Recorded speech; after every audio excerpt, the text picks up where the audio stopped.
kukopa pesa ya kufanyia harusi kunasababisha upungufu wa nguvu za kiume.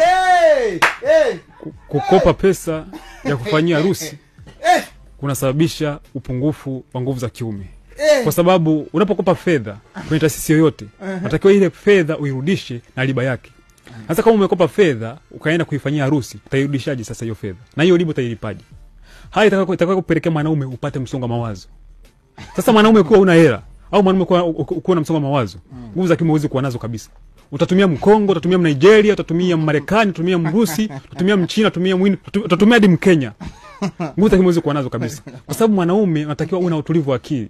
Sasa kama umejiingiza kwenye madeni, umekopa fedha, ndio maana hata kwenye biashara huwa haitakiwi ukope fedha kwenda kuanzisha biashara. Unakopa kuendeleza biashara ambayo tayari unaifahamu. Sasa ndipo utakopa fedha kwenda kutumia katika mambo ambayo hayazalishi, itakupelekea mwisho wa siku utaingia katika msongo wa mawazo.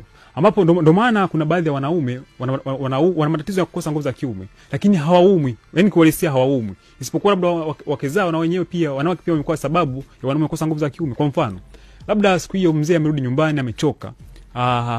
Ametumia muda mfupi. Alafu kumwambia mbona unatumia dakika za kuku? Sasa ukimwambia hivyo mwanaume, sasa wakati mwingine atakapokutana na wewe kwenye akili yake atakuwa anawaza hivi leo unafanyaje? Hivi leo itakuwaje? Kwa hiyo utafanya mwanaume awe na hofu na atashindwa kujiamini. Haitakayompelekea mume wako akose kabisa kushika tendo vizuri. Ndio maana kuna baadhi ya wanaume wakipiga sarakasi nje wanaenda vizuri, kwa wake zao wanakuwa hawawezi. Kati ya sababu yanapelekea matatizo ni haya mambo. Ndipo mwanamke, ndio maana tunasema wanawake jitahidi sana. Kuna maneno ya kumwambia mwanaume hata kama unaona mmeo ana matatizo, kuna baadhi ya njia usitumie. Kwa mfano, usimnunulie mwanamke, usichukue hela kwenda kumnunulia mmeo dawa ya nguvu za kiume kumletea nyumbani. Hiyo kitu ni kibaya sana. Huwa ina mwalimu sana mwanaume kisaikolojia. Sina nguvu. Hivi bora kwa mshauri au mkashauriana kwa namna nyingine. Lakini sio unaenda kumnunulia dawa mume wako na umletea nyumbani kwamba mume wangu nimekuletea dawa sio za nini. Kidogo hiyo inaweza kaleta mgogoro kwa mwanaume.